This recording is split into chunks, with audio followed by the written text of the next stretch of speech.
पुराने जमाने के हैं और उनकी सोच भी पुरानी है। यदि मैं उनके साथ रहूंगा तो मेरी सोच भी पुरानी हो जाएगी और मैं जिंदगी में कभी आगे नहीं बढ़ पाऊंगा। मैं अपने दादा दादी से बहुत प्यार करता हूँ। आई मिस यू दादा दादी।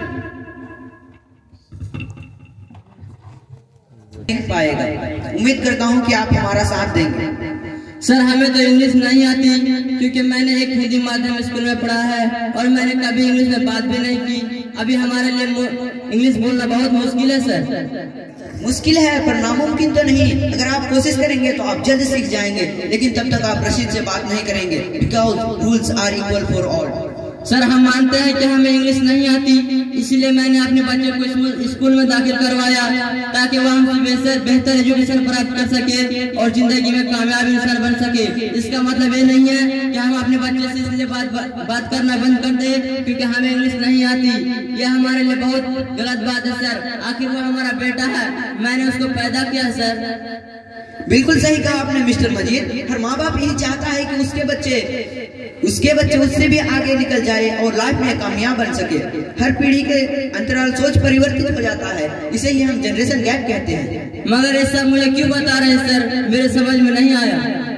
क्या आप मानते हैं कि आपकी और आपके बेटे की सोच और सोचने के तरीके में अंतर है? बिल्कुल है सर, क्योंकि मैंने जो सुविधाएं अपने बच्चों को दे रहे हैं वो हमारे समय में नहीं हुआ करती थी। एक सवाल और मिस्टर मजीद, जो सुविधाएं आपको मिली थी क्या वो आपके पापा के टाइम में थी?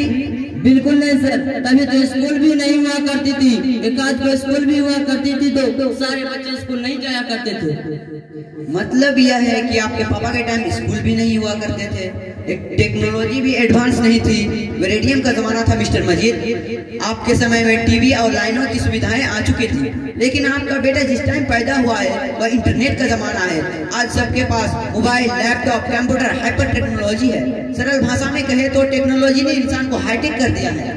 क्या मतलब, साफ साफ बताइए सर।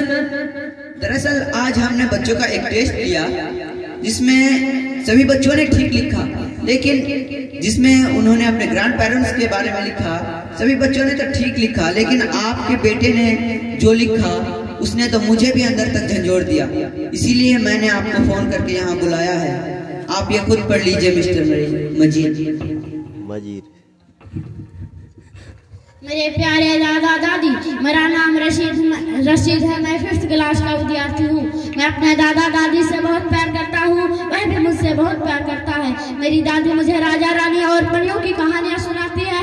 मेरे दादाजी मेरे पापा के बचपन के शरारतों के बारे में बताते हैं। वह कहा करते हैं कि मेरे पापा बचपन में बिल्कुल मेरे जैसे हुआ करते थे, नटखट और साथी। जब मेरे पापा छोटे हुआ करते थे तब मेरे दादाजी उन्हें कंधे पर बिठाकर मेले घुमाने ले जाया करते थे। जब कभी मेरे पापा खेलते खेलते गिर जाते तो वो रोने लगते, तभी मेरे दादाजी उन्हें गोद में उठाकर प्यार करते और वह चुप हो जाते। और आज जब मेरे दादा दादी को मेरे पापा के सहारे की जरूरत है तो वह अपनी जिम्मेदारी से पीछे हट रहे हैं। और मेरी माँ भी अक्सर मेरे दादा दादी को कोसती रहती है और यह कहती है कि जब यह बूढ़ा बूढ़ी मर जाएगी तब मुझे चैन मिलेगा।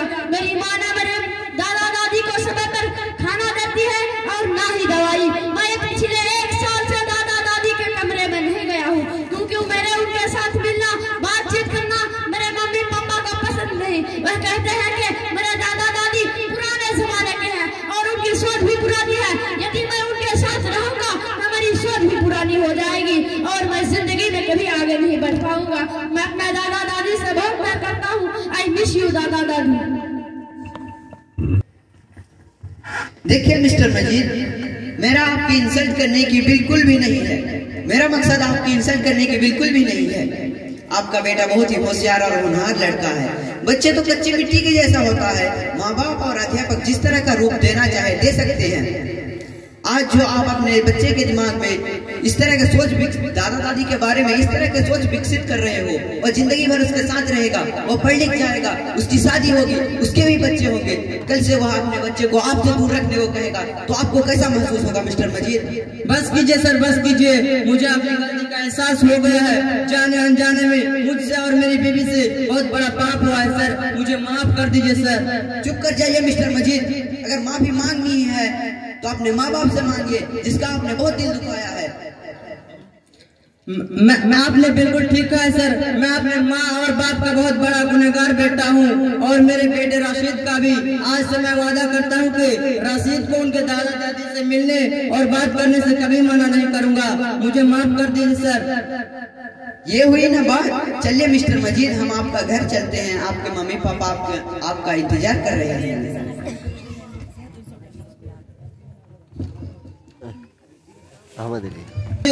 मैंने बहुत बड़ा गुनाह किया है।